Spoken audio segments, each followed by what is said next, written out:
സയന്റിസ്റ്റുകൾ പറയുന്നു കൊതുക് വരുന്നത് വൈകിട്ട് 7 മണി മുതൽ രാവിലെ 7 മണി വരെ. അതുപോലെ തന്നെ ഈച്ചകൾ വരുന്നത് രാവിലെ 7 മണി മുതൽ വൈകിട്ട് 7 മണി വരെ.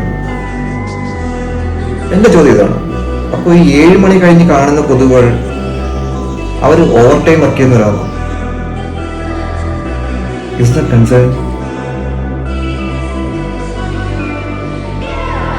എല്ലാവരും പറയുന്നു ടൈം മണിയാണ്. അപ്പൊ അതിന്റെ അർത്ഥം ATM മെഷീൻ ടൈം മെഷീൻ ആണോ? Is that concerning?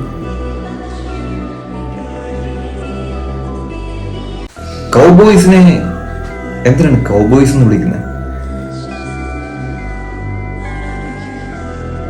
കാരണം അവർ ഹോഴ്സിലാണ് റൈഡ് ചെയ്യുന്നത്.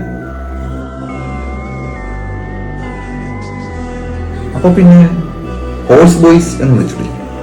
എന്തിന് കൗബോയ്സ്?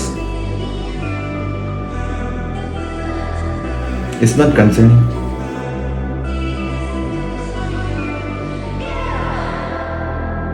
കാർപ്പന്ററിനെ ആരാണ് കാർപ്പന്റർ എന്ന് വിളിച്ചത്? കാരണം അവര് കാർ പെയിന്റ് ചെയ്യുമല്ലോ. അപ്പൊ പിന്നെ എന്തിനാ ഈ കാർപ്പന്റർ എന്ന് വിളിക്കുന്നത്? Isn't that concerning?